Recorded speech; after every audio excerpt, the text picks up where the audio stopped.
Hello and welcome to the Ice Guys, brought to you by the Hockey Podcast Network. This is the show that takes you into the world of the National Hockey League.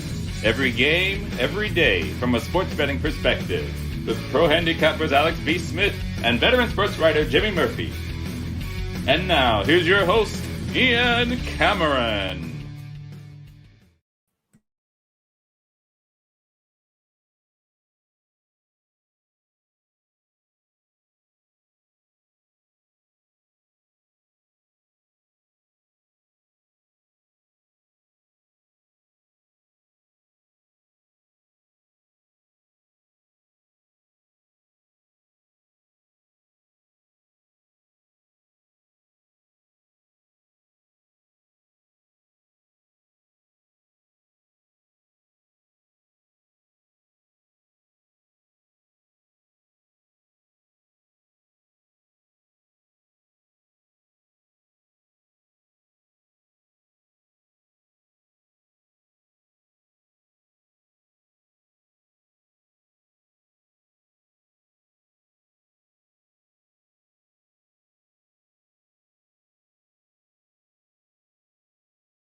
For the whoops, was I muted here? Sorry about that.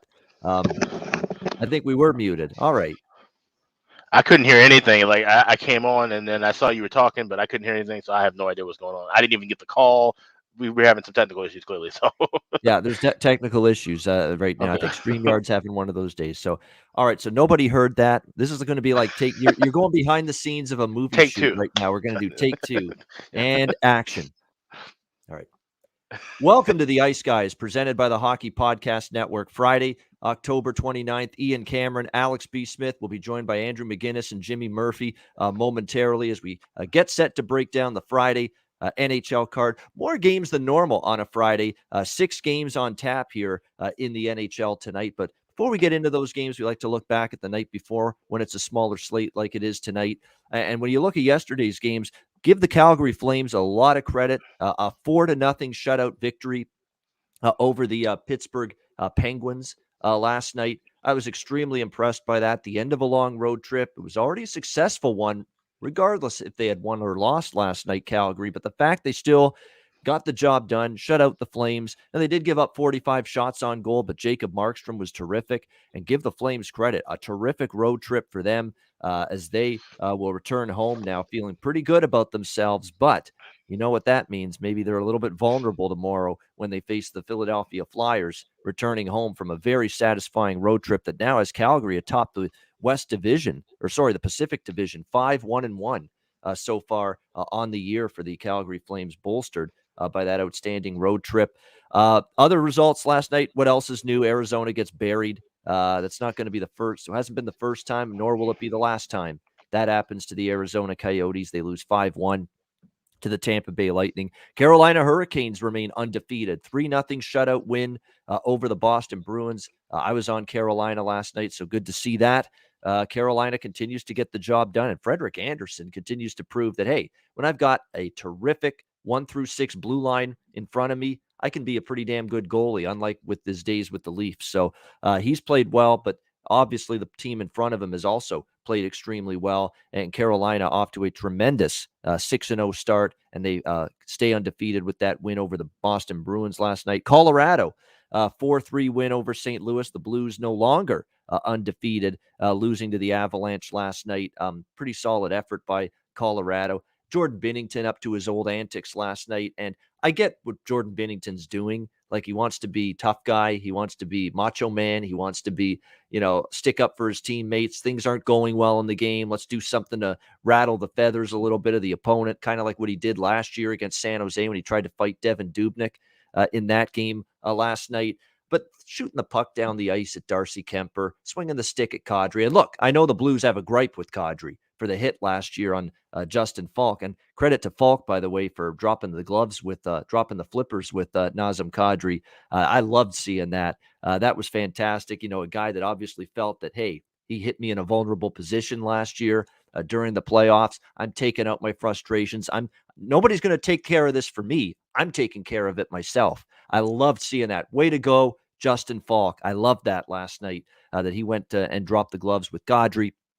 But Binnington's got to calm down a little bit. Enough with the antics. You look like, a little kid sometimes with what you're doing out there. I understand you want to get into it with the other team, especially because the game wasn't going St. Louis's way. He's trying to, fire up his team with some of the shit he's doing. But come on, shooting the puck down the ice at the other goalie, swinging your stick like that. It's not necessary. Grow up a little bit. That's all I'm saying if you're Binnington. But St. Louis ends up losing 4-3 last night to the Colorado Avalanche in that game. What else we saw? The Kraken, that's 2 in a row at home. And really, they should be 3-0 at home because they played well enough against Vancouver, but they didn't win that game. But they do beat the Minnesota Wild 4-1 last night. How about the Canucks losing to the Flyers? Man, disappointing for me. I had Canucks really like that spot for them. And Martin Jones, good performance. Give him credit. Played well. Flyers with a 2-1 win. Flyers back-to-back wins on the road against the Oilers and the Canucks. And, now all of a sudden, Philly is now moving up to 4-1.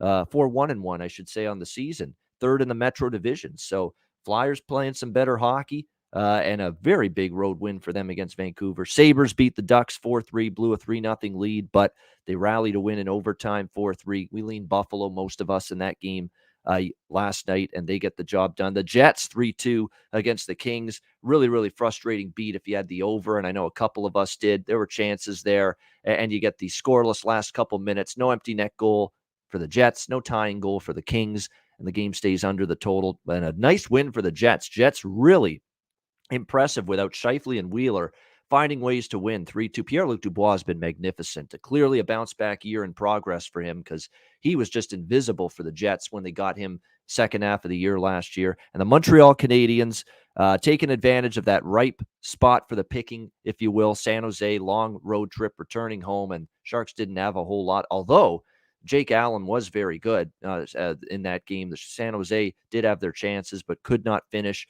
and Montreal shuts them out 4-0 last night. So that's a little rundown of Thursday. Alex, what were your thoughts on what we saw last night? Yeah, like I said, a lot of interesting games around the around the league. Oh, shit. I thought it was Halloween, guys. Nobody's wearing costumes? Yeah, we got Jimmy Murphy with us. He's got his Chiquita banana costume. Yeah. Jeez. I'm sorry. Like the NHL right now, and the way they're running the operation, it's bananas. Yeah. Yeah. Right. Happy Halloween. Happy Halloween to Jimmy, who's rocking a Chiquita banana costume. If you're listening to the podcast, you're not watching on YouTube. Yeah. Yes, got a Chiquita banana costume on right now. That's good stuff, Jimmy. But yeah, I was just saying. So, as regards to yesterday's card, some interesting results. Obviously, like you said, that was a tough beat with Winnipeg and LA, that over.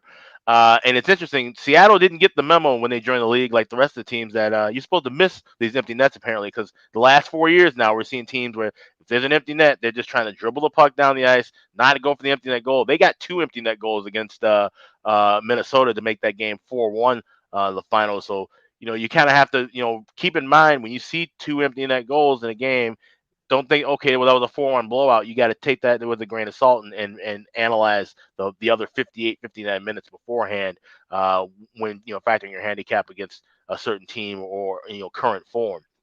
But like I said, disappointed to get that. In that Boston-Carolina game, there was a ton of chances. That could have easily been a 2-2 game at the end of 20 minutes, and it ended up only being 1-0, so you end up losing on the first period over. What can we say that we haven't said already about the Arizona Coyotes? They were just a dumpster fire right out of the gate, gave up 3 goals, got that first period over, and now they got to try to, get to, play Washington after playing Tampa Bay. So things aren't going to get any easier for them. And I was talking with some people the other day, and we're wondering, when are we going to see a team against Arizona be lined at -500? It's probably a matter of time. Yeah, I think we're getting closer and closer to that. Jimmy the Banana Murphy with us here. Jimmy, what did you think of some of the action we saw last night? Well, I'll stick with obviously the game I had to watch closely, Carolina-Boston, guys. And look, if Frederik Andersen isn't proving just how horrible the Leafs are defensively with the way he's now playing behind an actual defense in Carolina, I mean, just a stellar performance from him. Like Alex said, I mean, the Bruins, it wasn't for lack of effort that the Bruins lost that game. I mean, I thought Bruins had a bad first 2 periods, but that third period, they were coming on strong, big time. I mean, and considering they played the night before, they had played Florida. I really admired their spirit, and I mean, it wasn't like, they weren't going to roll over, but I mean, Anderson was unreal, and then Carolina. One thing maybe I haven't watched them close enough this season yet, guys, is that I didn't realize how two-way they've become. They're a good two-way team now. I mean, I always thought Carolina, I just think of sort of that run and gun offense. I think of an up-tempo offense, which they still do, but they can play different styles now. And now they have what appears to be an actual number one goalie in Frederik Andersen. So, I'm eating some words early on here. I said before the season, I didn't have them as a playoff team. I thought they were overrated. Well, so far, I'll eat the crow. They've been great. And the other thing too, Ian, we got to look at it now is the Calgary Flames. I mean, are they a bet on team? They appear to be for real. And speaking of goaltending, I mean, Jacob Markstrom was just amazing last night. He had not one, but I counted about 3, save of the year candidates there. So the Calgary Flames are really impressing me thus far. And then, I had a feeling on Montreal. I told you that guy yesterday. They partied like it was 1999. And like you said, it was a great spot for them. The one thing that burnt me, though, was that Jets puck line there. You speak of Seattle getting the empty net goals. Well, I could have used one of those by the Winnipeg Jets last night. But still, they got the win, and they're starting to really round into form there. You mentioned Dubois. He's been great. So those are my takeaways from the night. Absolutely. And let's give you, well, not some takeaways, but let's give you some opinions on Friday night.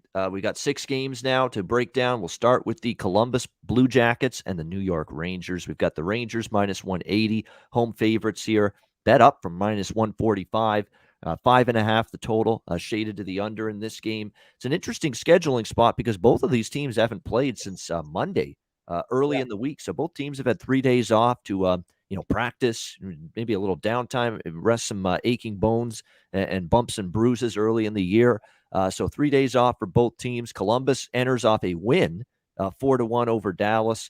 The Jackets have basically alternated wins and losses their last 4 games after winning their first 2 against Arizona and Seattle. They've played better than I expected, Columbus. We'll give them some credit for that. We've seen definitely Oliver Bjorkstrand play well offensively for this team. Zach Werenski's been solid on the blue line. And Elvis Merzlikins in net has been very, very strong early in the year for Columbus here. On the flip side, you got the New York Rangers, who I expect to really see them have a bounce-back performance tonight, play a lot better. They got caught up in that red-hot, surging Calgary Flames team Monday night, losing to the Flames 5-1. Didn't really like their game. Gerard Gallant was saying we just made too many plays with the puck in a sloppy manner, turnovers and things that just basically put us in a tough spot.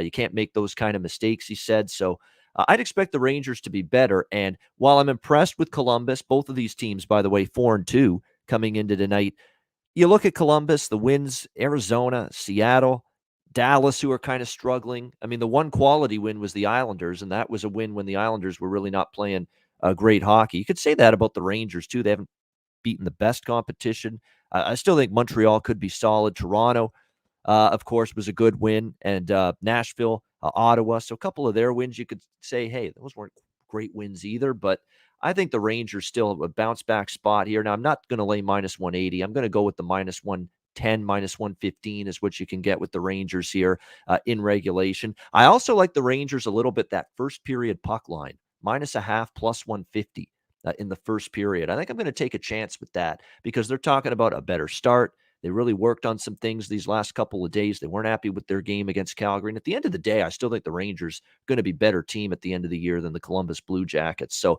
a little split bet for me. Rangers in regulation, minus 115. Rangers -0.5 plus 150 first period. And I'm also going to look toward the under in this game, 5.5. I think it's going to be a lower scoring game. 2 goalies playing well, Merzlikins and Shesterkin. You'd expect that to be the goalie matchup. And courtesy of our good friend Chris Otto, who is doing just an incredible job with these totals charts, keeping track of every team, first period over-under, second period over-under, third period over-under, and the goal in the first 10 minutes. He's tracking that as well. When you look at Columbus and the Rangers, we've got some strong first period under trends in this game. The Rangers have played 7 games this year, 7-0 to the first period under this year for the New York Rangers. Columbus 4-2 to the first period under this year in their 6 games. So you put the combined record there, you're looking at 11-2 combined to the first period under this year, the Rangers and the Jackets. So maybe you want to look in that direction as well. But in general, I expect probably this to be a lower scoring game. So I'm in agreement with that. Alex, what do you think here? Columbus, New York Rangers. Yeah, this was a pass for me, and like I said, with the strong first period under trends, sometimes that can really scare me with both teams having that, especially early in the year, because like I said, especially with the Rangers wanting to get off to a better start after having a bad game and having a few days off, and then you look at with Columbus. Excuse me, they're also having 3 days off. This is a spot where both teams rested and ready and focused. We could easily see this game go over in that first period and then slow down later. So I would, proceed with caution with that first period under. If I had to play a side here, I would lean toward the Rangers at home. I think, we're going to start seeing Columbus kind of regress to the form that we expect them to be, which is toward the bottom of that Metropolitan Division. And I expect to see a kind of a turnaround from the Rangers moving forward. So it's a pass for me, but I would be very careful. I might even take a look with that first period over if we start seeing some, both teams start buzzing around the net, but don't get anything in early. Maybe we get that at an even better price adjusted live since it's already at Pick'em. Yeah, definitely. It should be interesting to see how this goes. And again, even though, like I say, the Rangers are 7-0 to the first period under, you have to factor in the situation. 2 teams off losses, which means there might be a little bit more aggression offensively and with the puck because of that tonight. So you do want to factor that in. Jimmy, what do you think here with the Jackets and Rangers? Yeah, this one's a pass for me too, guys. This is just one of these games I can't read. I mean, and I thought the same thing too, Ian, when I was looking at it this morning, just how much rest these guys have had. And it's just kind of hard to read because you know who's going to benefit from it most. So I'm just going to maybe do this as a live game, see how it goes early on and try and get a feel for it. But for now, I'll pass. All right, next up, we've got the Arizona Coyotes and the Washington Capitals. Washington minus 310, home favorites here, 6 the total in this game. So earlier in the week, what was it, Monday, I believe? Florida and over 5.5 against Arizona cash. I think it was Tuesday or whatever. It was earlier this week. Florida and over 5.5 against Arizona. The combo bet that I mentioned on this show, cashed it. Last night, same thing. Tampa Bay and over 5.5. Against this Arizona team, and it ends up cashing. And once again tonight, at the book that I've bet it, and the couple others that offer the combo bets, side and total, same game, tonight with Washington and over 5.5 goals in this game. Once again, a plus price, around plus 125 with that bet. So if it ain't broke, don't fix it. Right back to the well. Give me Washington and over 5.5 in this game. So what that is Capitals to win and the game to go over 5.5 goals. Both must happen. And if both happen, the bet cashes. Just like what I did with Florida and over 5.5 against Arizona this week, and Tampa Bay and over 5.5 this week against Arizona. I think that's a good bet once again. I mean, you just can't trust Arizona to shut anybody down defensively. You would expect Washington to be not overlooking this Coyotes team after blowing the lead the other night to the Detroit Red Wings. They were up 2-0 in that game. They lost in overtime. Good for me because I took Detroit plus 185. Good to cash that the other night. Big dog win with the Red Wings there, who came back in overtime. Dylan Larkin with a beautiful shot, wrist shot in overtime to win that game. So you would expect Washington, any team that's better than Arizona, that's basically pretty much everybody in the league. Anybody that's better than Arizona, but is focused to beat them, and I would think Washington is after blowing it to Detroit the other night, they could really do a number on this Arizona team. Like I say, the defense is hideous. There was nothing better out of Prosvetov, the goalie last night. He struggled. He gave up a bunch of goals early. It doesn't matter who's in net, him or Vamelka. And, of course, Hutton you're not going to see anytime soon. He's out on the injured list. They're not going to be able to shut down any kind of quality offense or quality team. And I think you're going to see that again here tonight. So the Washington and over 5.5 combo is what I'm going with. I also like the team total over 3.5. And I said yesterday that if you can't get the Tampa and over 5.5, just bet the Lightning team total over 3.5. I recommend that too here tonight. Capitals team total over 3.5 around minus 140 in this game. Why not? I think it's going to be asking a lot for Arizona to hold Washington below 4 goals tonight. Alex, what do you think here? Coyotes Capitals. Yeah, this is definitely a live first period game. I'm not going to lay 135 because of the fact that you're really relying on one team to score. I'm looking at there's one shop in particular offshore that has first period team totals. I've never seen this before. The first period team total for Washington is 1.5. So they're essentially telling you could lay 135 for the first period over, but you're gonna basically be relying on 2 Washington goals. Most of the time, that's usually a half a goal, in either direction for that first period team total. It's rare to find it, but when you see it, that's usually the case. So I'm gonna just wait for that number to drop in the first couple minutes and get on that first period over, and just expect to see what we've always been seeing, is Arizona giving up 2 or more goals early in the game. All right, there we go. And yeah, that Washington first period puck line is around plus 105, plus 110. Washington minus a half goal. I like that. I might add that too, because I expect the first period, hey, after the way that game ended for Washington against Detroit, you could see them have that lead after the first 20 minutes for sure. Jimmy, what do you think here, Arizona, Washington? Well, guys, I'm right with you there. There's not much value you can get right now. Obviously, betting the Cats and betting anyone against Arizona there. And you said it, Ian, too. There's a real bad spot for Arizona. Not only a back-to-back night, but as you pointed out, a Washington team coming off a loss. And good teams don't usually stink the next game after that, and especially when they blew a lead to a lesser team. So I'm looking at doing the Caps minus 2.5, and I'm seeing it right now. You can get it at about plus 130. I did it right as the game was about to start last night. I did a Lightning minus 3.5 for plus 285, and that ended up cashing. So I'm going to go with the minus 2.5 here for the Washington Capitals. All right, good stuff. Yeah, no TJ Oshie. I knew that. I'm not concerned. They've got more than enough, and it's not Arizona's giving up goals to anybody and everybody. Yeah, Hershey could beat Arizona right now. They could call up the Hershey team, and they could probably win. So yeah, they're going to make Connor McMichael. We're going to move Connor McMichael up tonight. That guy, he's got some good speed. He's got some good skill set with him. Kuznetsov, Ovechkin. You've still got Mantha.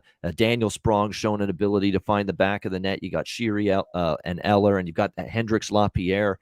Who's had a nice little start here, and is going to get probably some more responsibility as well moving forward. So, and look, it's going to be Oshie in most instances. That's a big loss with the way he's played this year. I mean, he's already got 4 goals, 6 points in 7 games this year for the Washington Capitals. He's been terrific. He's been one of their best offensive players, but against a team like Arizona, should be able to still find other sources for offense against a team that's just, the dam has burst on a nightly basis for this Arizona team in terms of their defensive game. Next up, we've got Chicago and Carolina down in Kakalaki. Carolina minus 190, home favorites here. The total 6 across the board in this game. This is the second night of back-to-back, of course, for Carolina after beating Boston last night. But there's no travel involved, so this isn't one of those brutal spots. It's not like it's a terrible scheduling spot because there's no travel involved, which should help here for the Hurricanes. And by the way, Hurricanes are another one of these teams that don't worry about them on the second night of back-to-backs. They've been great, 26-8 in their last 34 on the second night of back-to-back games. So that's a pretty damn good track record here. So just when you think, hey, maybe Chicago's got a little break here to maybe get that first win, Chicago getting Carolina on the second of a back-to-back. Well, not only are they at home again, so there's no travel to Carolina, but then they have that 26-8 record on the second of back-to-back games. So it's going to be a much more minimal situational and scheduling edge here for Chicago. And look, I thought the Blackhawks started strong against the Leafs, but I don't know what it was. 2-0 up. They felt, sit on our heels a little bit, stop attacking, and Toronto was starting to take over the game. And then by the time the third period rolled around, Toronto was just swarming the Chicago net, and eventually they tie the game. And, of course, William Nylander wins it in overtime for the Leafs, 3-2 for the 7th consecutive loss for Chicago. Again, it's hard to, moral victories. Nobody's interested in that, moral victories, but there were parts of that game that Chicago played relatively well and better. But again, defensive miscues and blunders. And I thought Lankinen actually played all right. And they were giving up a boatload of quality chances. I mean, we're back to that, and Alex can allude to this in a minute or so when he talks about this game. They're back to that Chicago defense. They're just allowing too much quality, too much high quality to the opponent in their own zone. I mean, grade A scoring chances, giving up the slot area easily, not moving bodies out in front of the net to help your goalie out, turning the puck over. I mean, it's just the gamut of defensive blunders for Chicago. We're starting to see them pop up again. And if you're going to make mistakes here against Carolina, who I think's got one of the best transition offenses in the NHL. I mean, Boston certainly found that out last night. Definitely, that's going to be something where if Chicago doesn't clean up those areas, they're going to be in some trouble here tonight. So, yeah, a 6-0 team that has shown no signs of slowing down. I ain't going against Carolina. I'm not on them, though, tonight because of where the price is, minus 190. But I am going to be on the over here tonight, 6 in this game with these two teams. You look at the goaltending situation. It is going to be Kevin Lankinen tonight, and Chicago is going to roll with Marc-Andre Fleury for the game in St. Louis on Saturday night.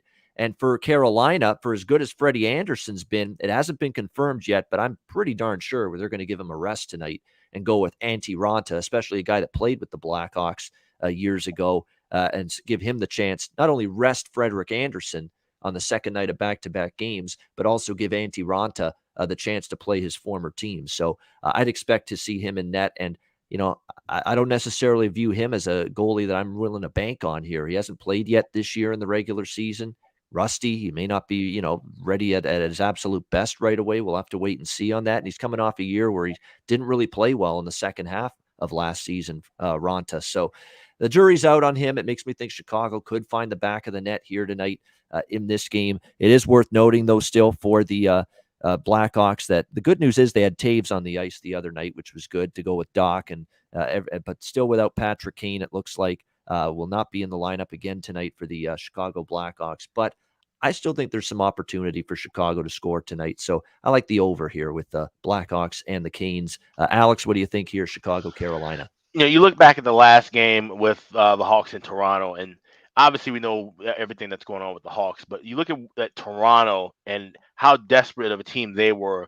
For them to come down, be down 2 goals early and then rally back and fight, that was definitely, their kind of circle of wagons moment to try to get things going, because obviously the stuff that they're hearing from the media and everyone, everybody's giving them the shit basically because they're not playing at the level that everyone's expecting to right now. The Hawks getting out of Chicago is probably the best thing for them. And they're not exactly going into enemy territory. If they were playing in St. Louis or Nashville or even here in Minnesota, it would probably be a really tough and treacherous spot because the fans would be giving it to them. And once they do go to those cities, the fans will certainly be giving it to them. But playing in Carolina is a little bit different. They're catching Carolina's second night of back-to-backs, except more likely facing Antti Raanta, who's had issues staying healthy. And then when he did play, it hasn't been nearly as good as he once was when he first started in the league with the Hawks. I think this is a great spot here for Chicago. I think this will be the kind of rallying. Well, let's clear our heads. Let's try to, we can't fix everything that's going wrong off the ice right now. But what we can control is what's going on the ice in the next 60 minutes. And even with Patrick Kane being gone, they still have Doc. They still have DeBrincat. They still have Taves. They still have Kubalik. They still have some offensive punch that they can use tonight. Like I said, the defense is going to have to shore themselves up a bit. Lankinen is going to have to play much better in net, but I think the offense will carry them, and I like the Hawks to finally get their first win tonight. So I'm on them plus 170. All right. Wow. Love it. Big balls, Alex here. Going with Chicago plus 170 to hand the Hurricanes. We got the winless Hawks, the undefeated Hurricanes, and Alex has taken the winless Hawks to get their first win and hand the Hurricanes their first loss. Wow. Big bet, big time. Big time confidence here for Alex and his team tonight. Plus 170. You know what? They do. It is back to back. It is Freddie Anderson's not in the net, likely not in the net for the first time this year. And look, we're talking about Antti Raanta, and I can't get out of my head the fact that he gave up 7 goals. I remember in that 8-5 loss in the preseason. One of those games, he gave up 7 goals. Antti Raanta on just 25 shots. So not only did he struggle last year, not only has he not played a regular season game this year so far, so you don't know how sharp he's going to be, but he's coming off a preseason where he looked awful. He was terrible in a couple of those preseason starts for Carolina. So it leads you to think that, wow, maybe Chicago can dent him a little bit and maybe steal this one here tonight in Carolina. So Alex liking Chicago at the plus price. I'm on the over. Jimmy, what do you like here in this game? Well, I love you, Alex, but it's good to know I'm not the only guy that's bananas on this show right now.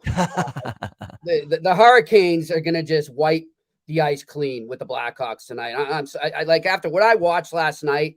I think the game opens up tonight. I like the overcall in this as well. I even like a first period over, but I just this Hurricanes team to me proved themselves. And look, they could catch them sleeping.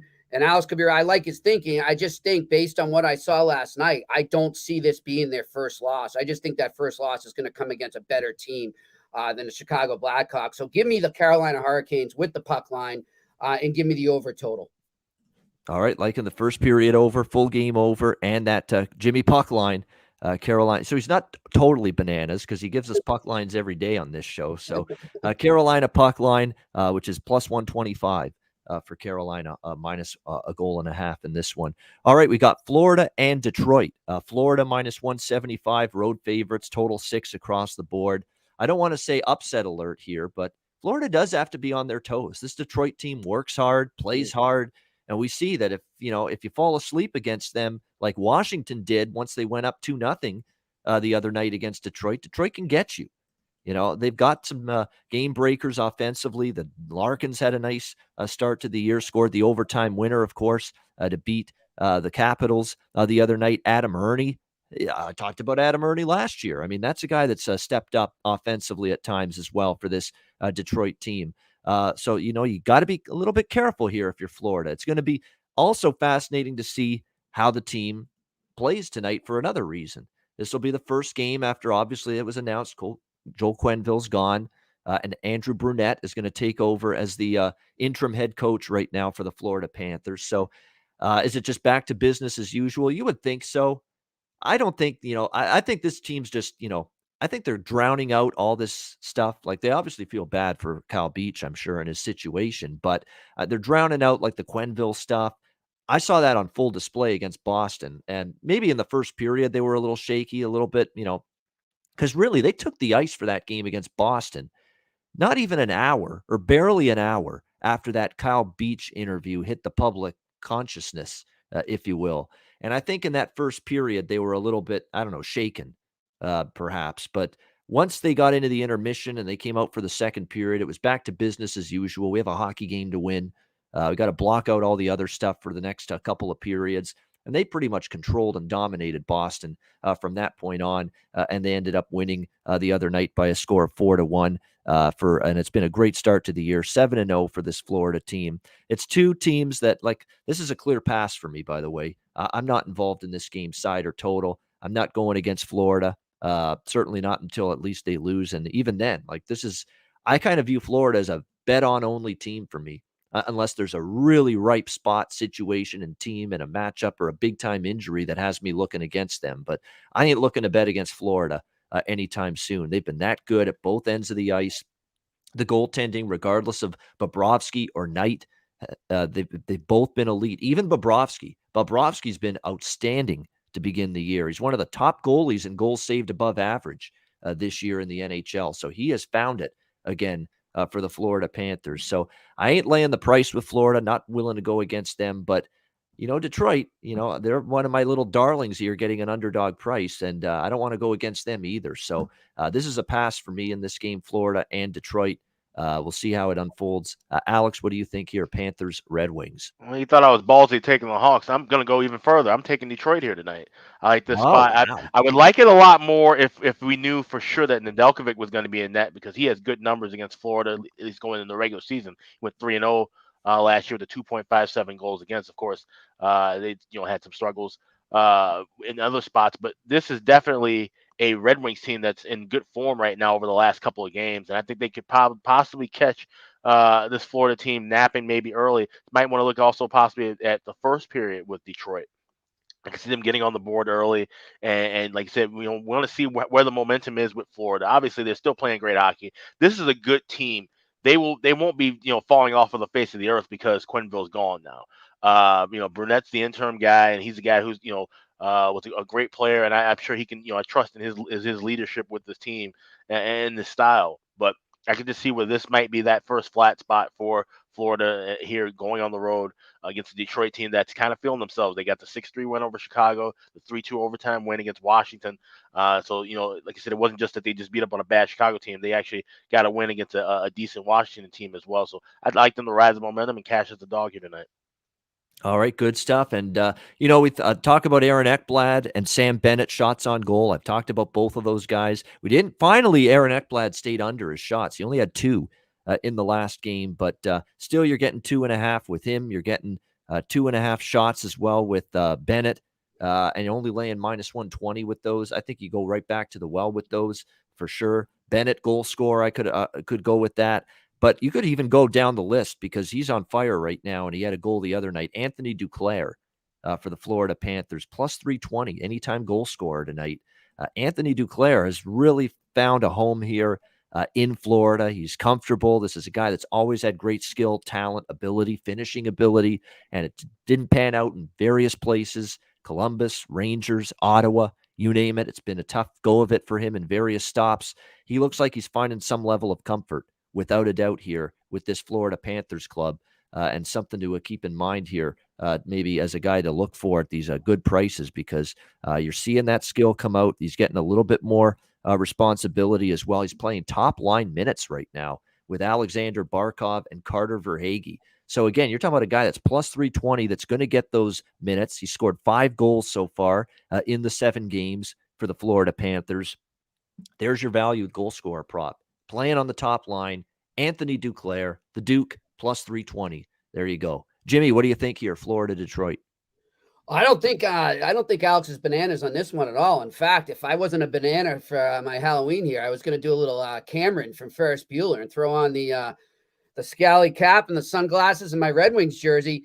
I like them. I like this bet. I really like it the first period. I mean, I think, it could be one of those games where maybe Florida picks it up later on, but I think they're going to be flat. I think they're rattled right now because let's face it, guys, this whole Blackhawks scandal wasn't really literally affecting them that much yet, in terms of hockey wise. I'm not saying personally or how they care about the game and their fellow players, but I'm just saying hockey wise, it hadn't, because remember, Quenneville coached the other night.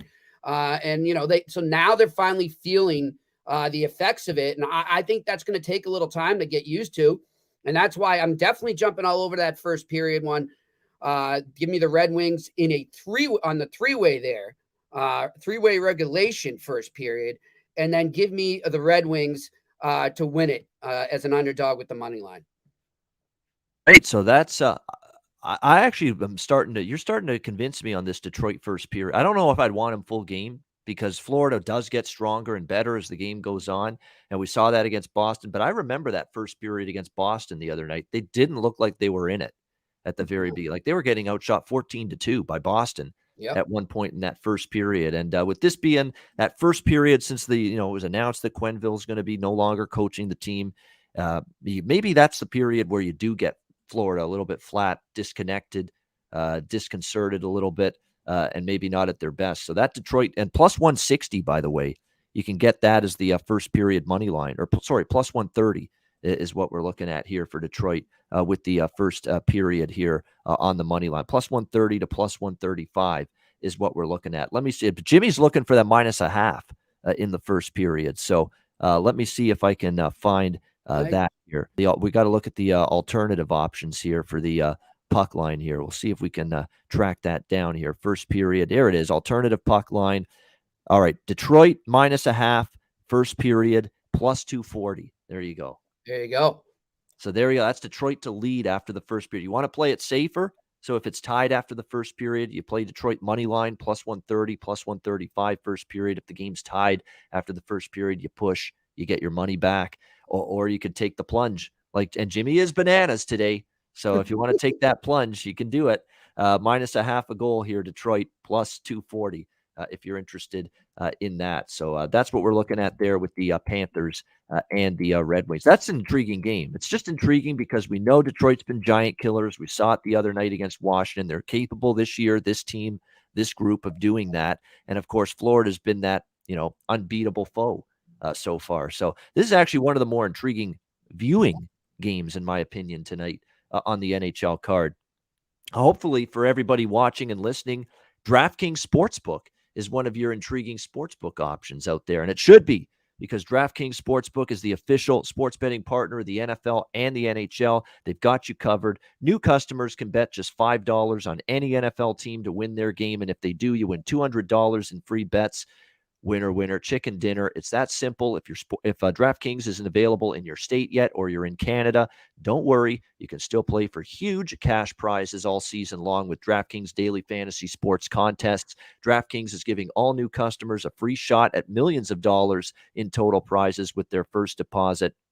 Download the DraftKings Sportsbook app now. Use promo code THPN. Bet just $5 on any NFL team to win their game and win $200 in free bets. If they win, you win with promo code THPN this week at DraftKings Sportsbook, official sports betting partner of the NFL and NHL. Must be 21 years of age or older in a valid DraftKings Sportsbook state. New customers only. Minimum $5 deposit and $1 wager required. One per customer. Restrictions apply. See DraftKings.com/sportsbook for details. Gambling problem? Call 1-800-GAMBLER. Download the DraftKings Sportsbook app now. Sign up for an account and use the promo code THPN. All right. 2 games left on this Friday slate. Next up, Anaheim Ducks, Vegas Golden Knights. We've got Vegas minus 220, home favorites in this game, 5.5 the total across the board. Don't look now, but look who's on a surprising over the total streak in the last few games. A team that I thought would be pretty much an under team, for most of the season, and that's the Anaheim Ducks.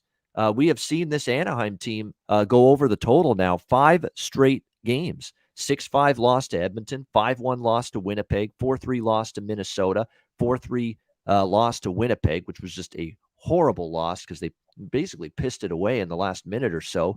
And then they lose 4-3 to Buffalo after falling behind early in that game, rallying to tie it. And then they end up losing in overtime to the Buffalo Sabres 4-3. That's also the 5th straight loss for Anaheim. Meanwhile, Vegas, really struggling with all the injuries, all the absences. No Alex Tuch, no Mark Stone, no Max Pacioretty, no Zach Whitecloud on the blue line. Matthias Janmark and Nolan Patrick are also questionable tonight. And Will Carrier as well exited that Colorado game the other night. The Dallas game, I should say, their last game due to injury. So it is a very shorthanded team. It's not a team I'm interested in laying minus 220 in, but they are back home. This is a beatable, I think, confidence shaken Anaheim team right now that I would not want any part of them. So it's a pass for me from a side perspective, but maybe we'll lean over here, 5.5, because this Anaheim defense is terrible right now and struggling. And even their goaltending, Gibson, Stolars, doesn't matter.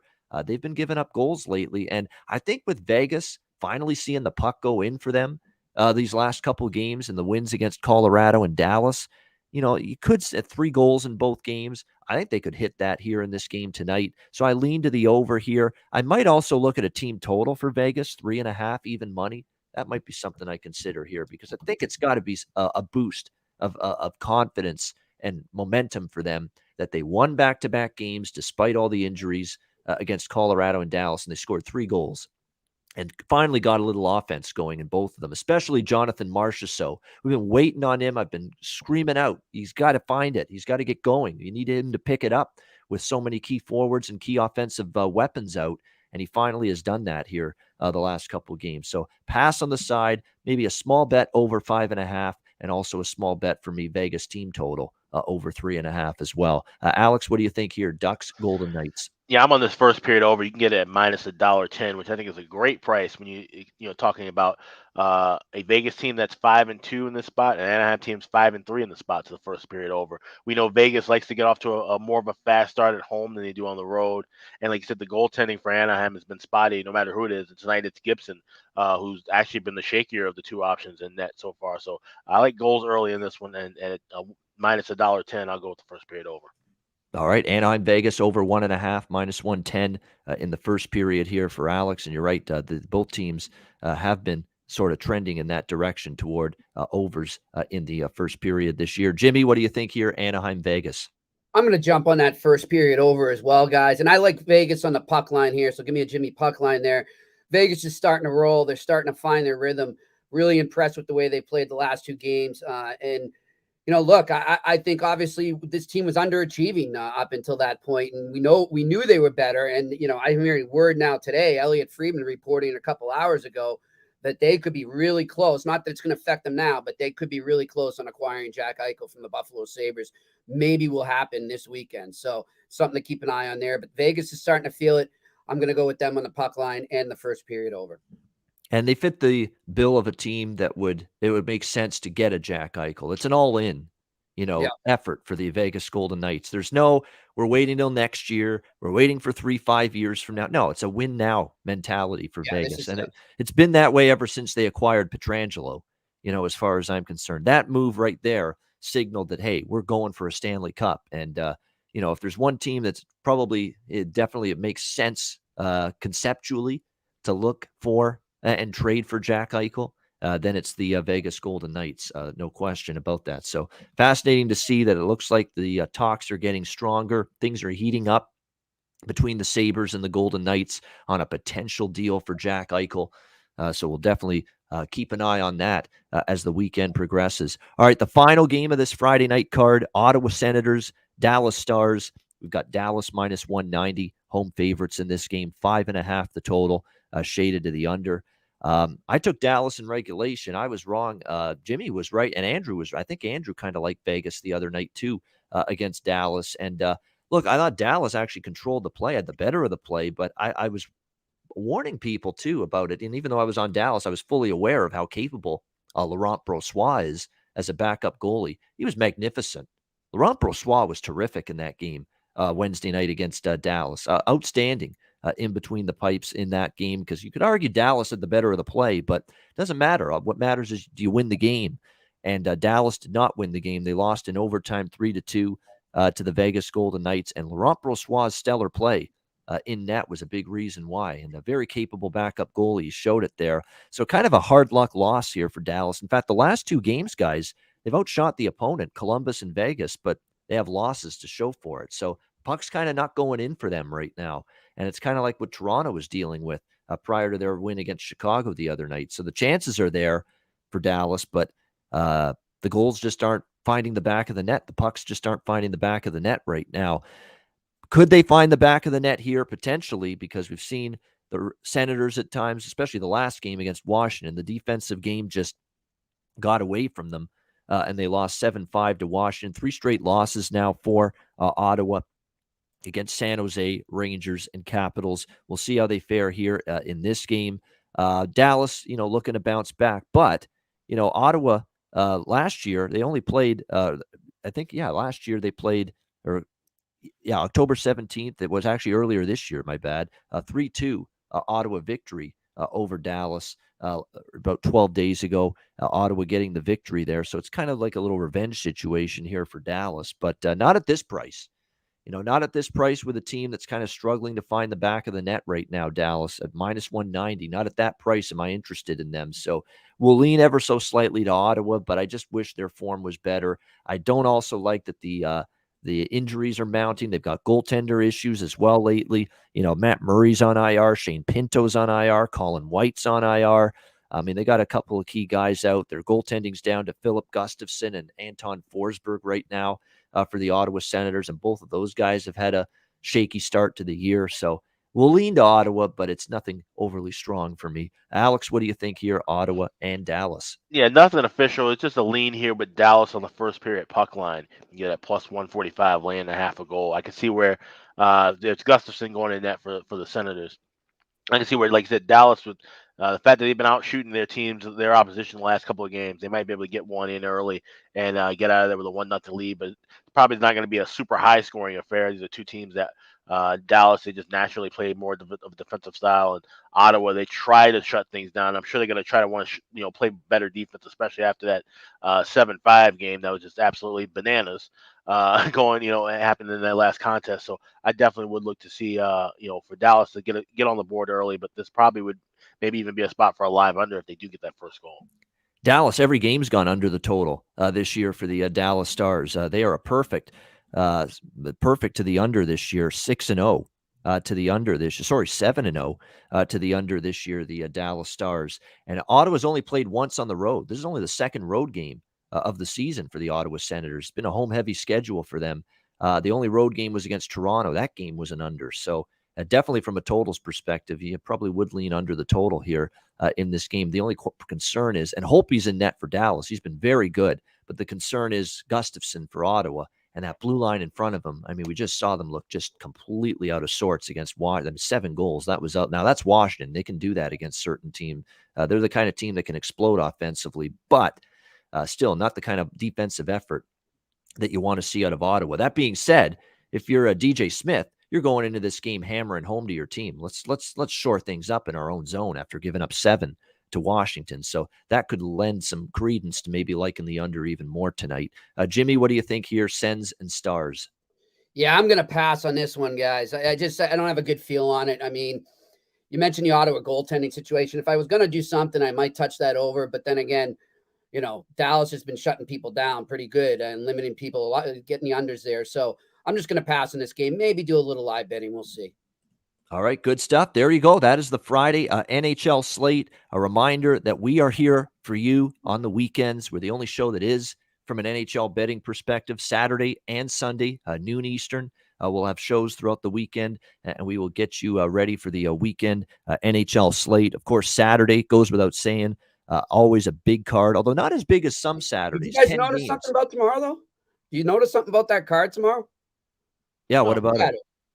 Only 2 games are at night. Only 2 games are at night. Huh? No, there's only 2 day games. You get 2 day games. Oh, okay. This thing I'm looking at was screwed up. Oh yeah. Wow. There's never going to be a Saturday. I was like, wow, that was nice. Yeah. I'd say maybe like the end of the year it might be a bunch of day games, but no, but it's only just 2 day games and the rest of them are at night. So okay. Yeah, there's 2 day games. The rest of them are at night. One I just reloaded it and now it looks okay. My bad. The only thing that stands out to me is we've had some 12, 13, 14 game NHL slates on a Saturday. We only have 10 tomorrow. So it's actually, for a Saturday slate, it's actually a little smaller. It's still big, 10 games, but I've seen bigger.